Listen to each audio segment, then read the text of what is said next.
Hello everyone, my name is Brooke and this is Quirky Scales. So today we are talking about the best New Caledonian gecko species for you. You've decided to purchase a gecko but you're unsure which species to get, so in this video I'll be discussing the differences that I've seen in my species that I keep to help you understand which may be the best for you. So I'll be reviewing cresteds, gargoyle geckos, chameleon geckos, and the Leachianus or New Caledonian giant gecko.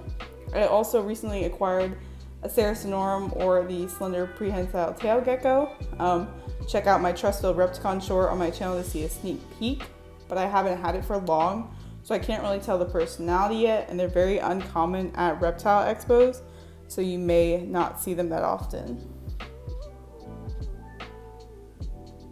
So, disclaimer as well that all geckos are unique. This is just what I found with the species that I've kept, and even when I've acquired multiple geckos of that species, the consistencies have kind of stayed the same. So first gecko up is chameleon gecko. This is Bean. He is a Urodactyloides occidentalis. There are 4 different types of chameleon geckos. Occidentalis, agricoli, Symmetricus, or Velarde. So he is an occidentalis. The basic differences are just their scale typing as well as some yellow around their mouth. And so I actually purchased a second subspecies of the chameleon gecko, the agricoli, because I do really love this species. They're a lot more personable than a lot of geckos that I keep. And their size is great. So one of the biggest benefits is their size. Most only get 4 to 7 inches, so you don't need a larger enclosure compared to crested gargs or Leachianuses. Bean is currently in an 8x8x12, but he will be moved into a 12x12x18 for his forever home. They also don't jump as much as cresties. They're called chameleon geckos because they have a chameleon walk that they like to do, where they'll hesitantly move their feet. They do kind of scurry a little bit because they are so small, but they don't jump around like cresteds do. I think they also have a more aware personality than cresteds. See, he did scurry. And he is so small that you can sometimes not find him, and he also is so dark. So I think they are more aware than crested geckos. As you can see, he likes to kind of dart when I move towards him. He'll head tilt, he'll look at his eye, or he'll move his eyes, it seems like. He'll lick more to sense what's going on. And when I handle him, I feel like that is the same way if he is really checking me out and seeing what's going on, instead of my cresteds that kind of just hop into oblivion, or my garg that sits, or the Leachianus that I would say also sits or likes to move a little bit. And so the big pros for them are the size of enclosure. They also don't eat a lot of food since they are so small. However, they do benefit more from insects than other New Caledonian geckos. They do like to bask, and they do benefit from UVB. So that is something you can provide for them. Whereas crested geckos don't really bask or are out during the day, so you don't need UVB as much, but these guys can be out during the day since they do like to bask. And so Bean does have a Arcadia 5% shade dweller on his enclosure.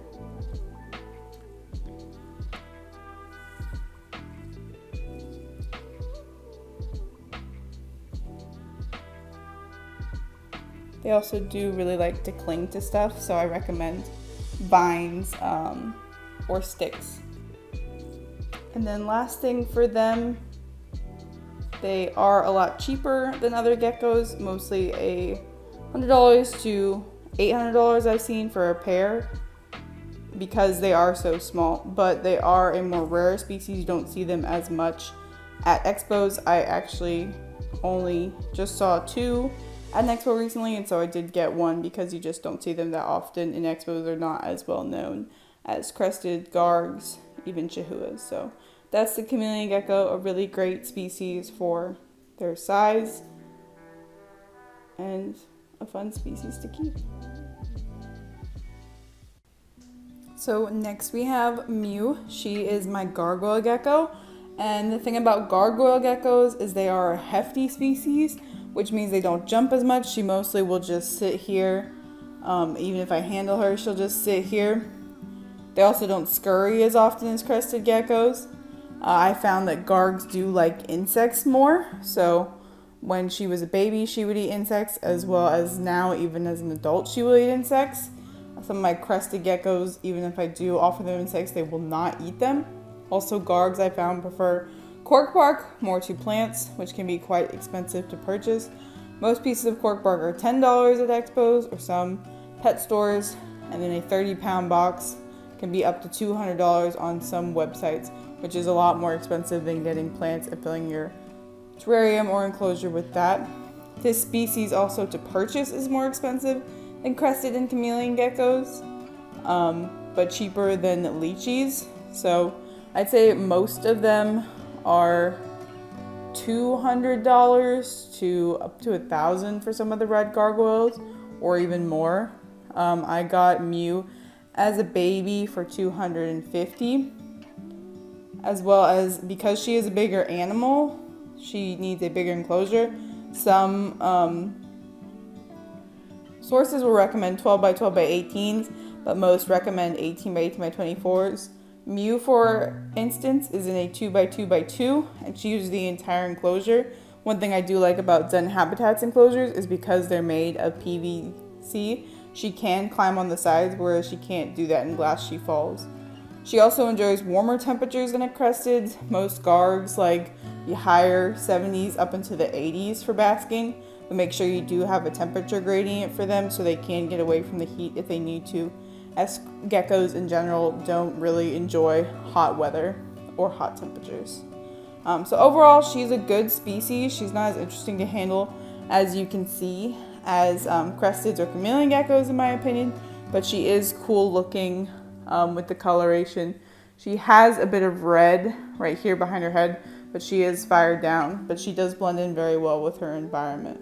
So that is my garg opinion. So next I have crested geckos as my featured species. This is Lilith. She was the second crested gecko that I got.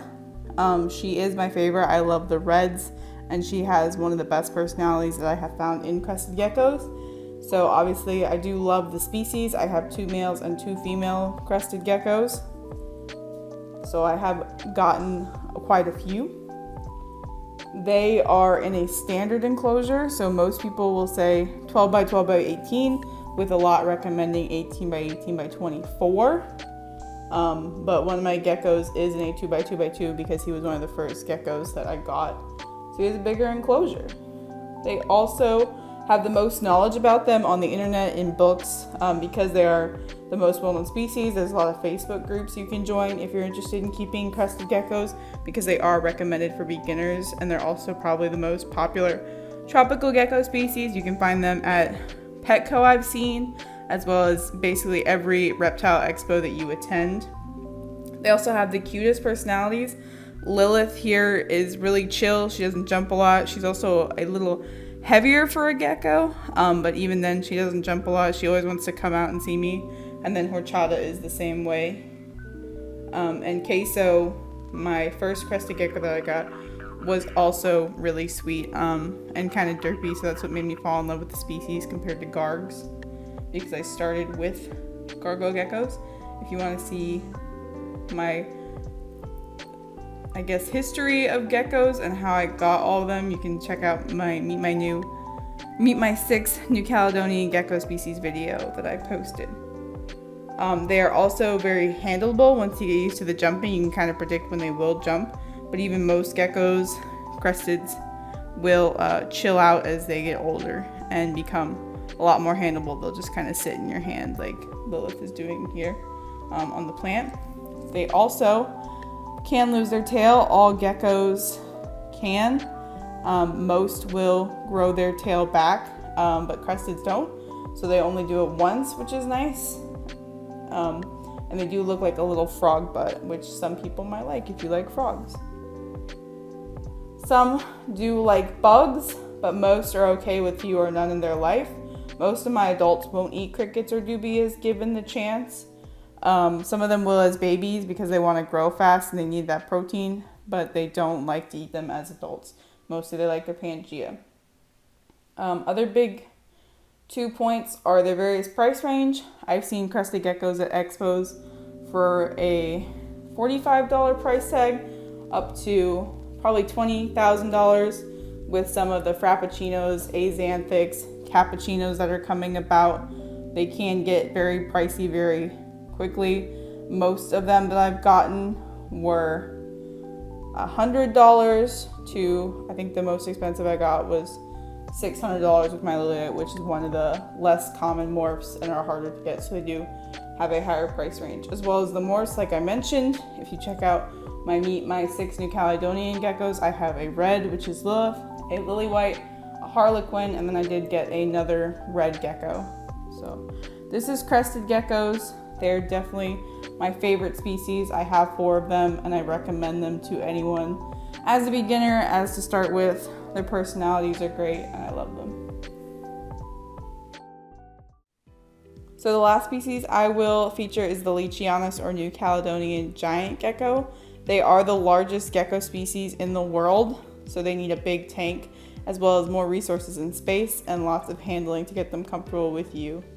So Pickle is, I'd say, like a 6 on the handling scale. She's a little crazy to get out of the cage, as most Leachianuses are, but once you are, she is pretty comfortable. As you can see, she'll sit and hang out with you. With that, she is cage defensive, so they will hiss, bark, try to bite you when you get out of the cage because they want to defend their territory and they don't want to leave the cage. So for some cons with that, the stinkiest poop I've heard of reptiles is a bearded dragon, but I would definitely say that Leachianuses have the grossest poop. It smells very bad, normally like fish. It's usually very liquidy. I'm not sure if like she needs some more fiber in her diet. She also likes to do it on the front of her enclosure, so it's always there and I know when she has pooped. And some Leachianuses I've seen will paint with their poop, so they'll walk in it and then put it all over their enclosure. So that is definitely one of the biggest things as a heads up. Whereas like Cresties, Gargs, it's very manageable, small, and a pellet, but Leachianuses, they put it everywhere, they project it. It's quite gross. Next, same with Gargs. They mostly need cork bark in their enclosure. They will kill most plants with their size and weight, whereas Gargs or Cresteds can walk on plants without killing them. And then Pickle likes a heat lamp. I would start with a 25 watt ceramic heat bulb because that can be left on at night. It doesn't project any light. So that way you're not making the room too warm, but she is under currently a 40 watt and she likes to stay on that for most of the night. So finally, they are an impressive species to keep. They are, the largest gecko in the world. They can get from 10 inches I've seen up into the 17-inch mark, which is as big as your forearm, and they are several hundred grams. But with their impressive size, they are the most expensive. I got Pickle at $600 when she was a baby, but they can go up to, I've seen, $8,500 on Morph Market. So definitely a very big price tag that comes with them if you want to keep and get this species. So that is all I have for the 4 geckos that I have given to you guys and shown their differences. Let me know if you enjoyed this video, if I missed anything on the species. And Pickle is wanting to leave. She's had enough. Subscribe if you like the content, like this video. Let me know if you have any more video suggestions, and I will see you guys in the next one. Bye.